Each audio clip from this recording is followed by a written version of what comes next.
नमस्कार दोस्तों, स्वागत है आपका BMJ एकेडमी में। भारतीय संविधान के पिछले वीडियो में हमने DPSP directive principle of state policy के बारे में पढ़ा। आज के इस वीडियो में हम DPSP से संबंधित सभी महत्वपूर्ण प्रश्न जो विभिन्न परीक्षाओं में पूछे जा चुके हैं उन्हें देखेंगे। तो आइए दोस्तों, बिना देर किए शुरू करते हैं। पहला प्रश्न है, राज्य की नीति निर्देशक तत्वों के सिद्धांतों का क्या उद्देश्य है? इसका उद्देश्य है एक लोक कल्याणकारी राज्य की स्थापना करना। अगला प्रश्न है, राज्य के नीति निर्देशक तत्व को कितने भागों में विभाजित किया जा सकता है? तो यह 3 भाग में विभाजित किया जा सकता है। इसे अध्ययन की दृष्टि से विभाजित करते हैं। संविधान में ऐसा कोई उल्लेख नहीं है कि राज्य के नीति निर्देशक तत्वों को 3 भागों या 4 भागों में बांटा जाए। ऐसा संविधान में नहीं है। ऐसा हम लोग अध्ययन की सुविधा के लिए करते हैं। तो वह 3 भागों में विभाजित किया जा सकता है, एक समाजवादी, एक उदारवादी और एक गांधीवादी। अगला प्रश्न है, राज्य के नीति निर्देशक तत्व किस देश के संविधान से प्रेरित है?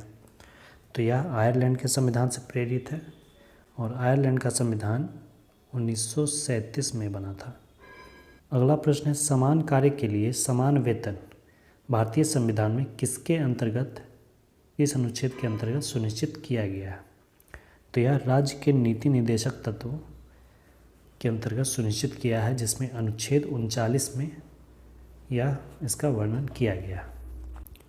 अगला प्रश्न है, राज्य सरकार को ग्राम पंचायत संगठित करने के लिए कौन सा अनुच्छेद निर्देशित करता है? तो ग्राम पंचायत का गठन का प्रावधान अनुच्छेद 40 में दिया गया है। अगला प्रश्न है, सभी नागरिकों के लिए समान नागरिक संहिता कॉमन सिविल कोड किस अनुच्छेद में वर्णन किया गया है? समान नागरिक संहिता, ये अनुच्छेद 44 में इसका वर्णन किया गया है। अगला प्रश्न है, अंतर्राष्ट्रीय शांति और सुरक्षा के संवर्धन के लिए किस अनुच्छेद में वर्णन है? यह अनुच्छेद 51, जो कि नीति निर्देशक तत्वों का सबसे अंतिम अनुच्छेद है, उसमें अंतर्राष्ट्रीय शांति और सुरक्षा की बात की गई है। अगला प्रश्न है, राज्य के नीति निर्देशक तत्व मौलिक अधिकारों से भिन्न है, कैसे?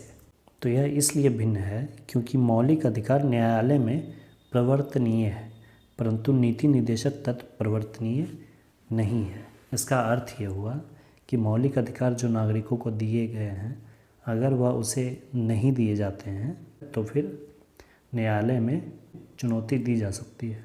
लेकिन नीति निर्देशक तत्वों में जो प्रावधान है वो अगर नागरिकों को नहीं दिया जा रहा है तो उसके लिए आप न्यायालय में चुनौती नहीं दे सकते हैं।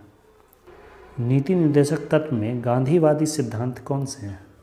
गांधीवादी सिद्धांतों में ग्राम पंचायत का गठन, लघु उद्योग और कुटीर उद्योगों का प्रोत्साहन, इसके अलावा श्रमिकों की भागीदारी सुरक्षित करना और सभी कर्मकारों के लिए निर्वाह मजदूरी मिलना, ये सब गांधीवादी सिद्धांतों में आते हैं। अगला प्रश्न है, राज्य के नीति निर्देशक सिद्धांत एक ऐसा चेक है जो बैंक अपनी सुविधा अनुसार अदा करता है। यह कथन किसने कहा था? यह कथन कहा था KT शाह ने। इसका अर्थ ये हुआ कि राज्य का जो नीति निर्देशक तत्व है वह एक ऐसी सुविधा है जिसे राज्य अपने मर्जी से अपने सुविधानुसार देता है। यदि राज्य के पास संसाधन है तो वह उन प्रावधानों को, उन सुविधाओं को दे सकता है, और अगर उसके पास संसाधन की कमी है तो वह इन सुविधाओं को नहीं भी दे सकता है। इसके लिए हम न्यायालय में चुनौती नहीं दे सकते हैं। तो इसीलिए ऐसा कहा गया कि यह एक ऐसा चेक है जो बैंक अपनी सुविधा अनुसार देता है।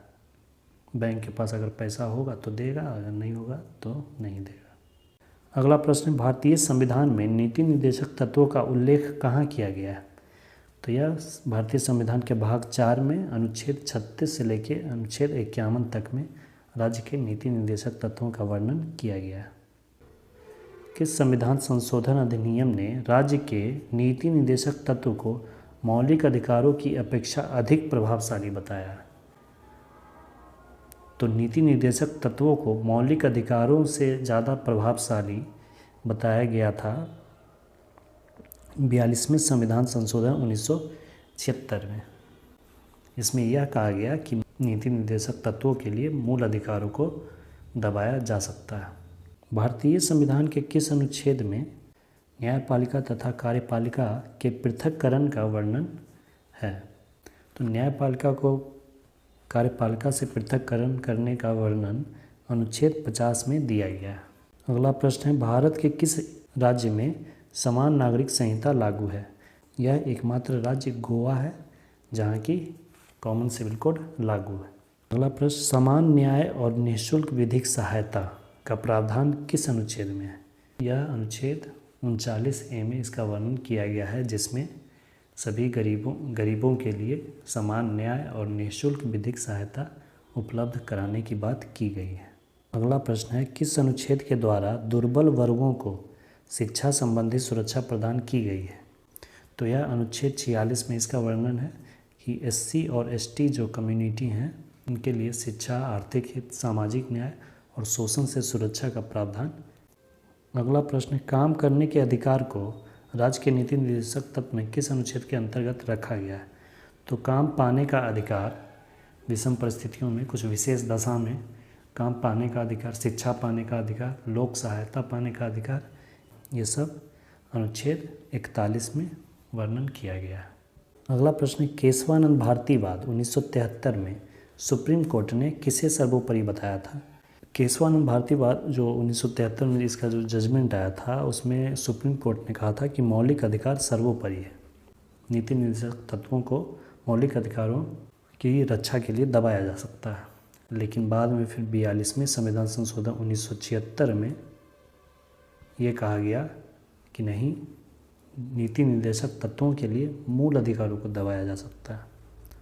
और बाद में फिर एक जजमेंट आया जिसमें कि मिनर्वा मिल्स वाद 1980 में सुप्रीम कोर्ट ने मौलिक अधिकार और नीति निर्देशक तत्व के संबंध में क्या फैसला सुनाया? सुप्रीम कोर्ट ने ये फैसला सुनाया कि मौलिक अधिकार और नीति निर्देशक तत्व दोनों एक दूसरे के पूरक हैं, इन दोनों में संतुलन की स्थिति रहनी चाहिए। अगला प्रश्न, नीति निर्देशक तत्व में किस अनुच्छेद में नशीली दवाओं इत्यादि पर प्रतिबंध का वर्णन है? तो यह अनुच्छेद 47 में इसका वर्णन किया गया है। अनुच्छेद 47 में पोषण स्तर, जीवन स्तर, स्वास्थ्य में सुधार और नशीली